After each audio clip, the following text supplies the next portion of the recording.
Hey everybody, welcome back to a new video. Today I'm going to show you how to create the effect that you just saw at the beginning of this video. So it's actually pretty easy to do. You just have to keep in mind a few things, make sure that you get the right shots. But everything else is actually quite easy. I'm going to show you exactly what to do. So let's get to it.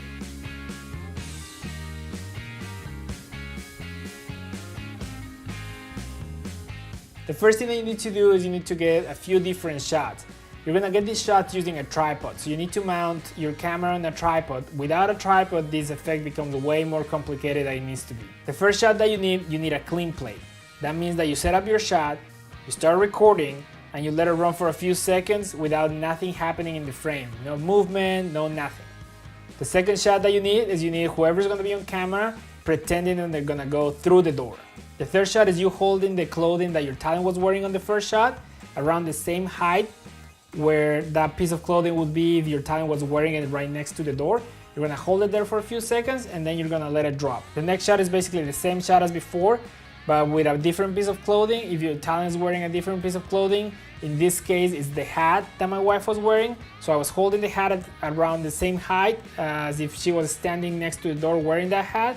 I held it for a few seconds and then I dropped it on the floor on top of the dress. Make sure that you don't move any of this clothing. If you move it, that's gonna ruin the effect. And the last shot you need is your talent opening the door, reaching inside, grabbing the clothing, pulling it out, and closing the door behind it. So once you're done with the shots, you're gonna bring those shots into After Effects. You're gonna bring them into the timeline. Make sure you label them so you know which one is which. Then you're gonna have the clean plate at the very bottom. On top of that, you're gonna have the dress, and then we're gonna click on the dress, and using the pen tool, we're gonna mask out the dress at the very first frame, right before the dress drops. So that way we delete whatever is around it and we isolate the dress. Then what we're going to do is we're gonna animate the mask path to be able to have the mask follow that dress as the dress falls. Make sure that you feather out the edges a little bit so the transition and the blending with the other shots are better. Next, you're gonna do exactly the same thing with the hat. You're going to use the pen tool, you're gonna mask out the hat, then you're gonna animate the mask path following the drop of the hat. At this point, you should have the following structure. The first shot should be your talent pretending going through the door. The second shot should be the dress with the mask. The third shot should be the hat with the mask. And the fourth and last shot should be your talent reaching from the outside of the door, grabbing the dress and pulling it out. Once you have this structure ready in After Effects, you're gonna bring all that back into Premiere, where you're gonna do a little bit of sound design. I put a little bit of sounds where the person pretends to go through the door and when the clothing drops on the floor.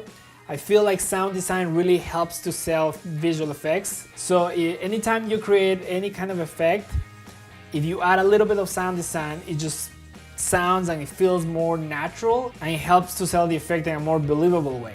So once you're done with the sound design, you export the video, you upload it to Instagram, you upload it to Facebook, YouTube, whatever you want, and you can go ahead and impress your family and friends.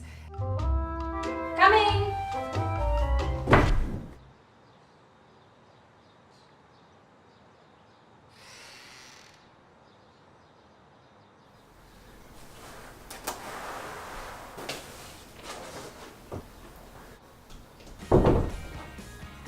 I hope you guys liked the video. If you liked it, please don't forget to subscribe, and I will see you guys on Thursday.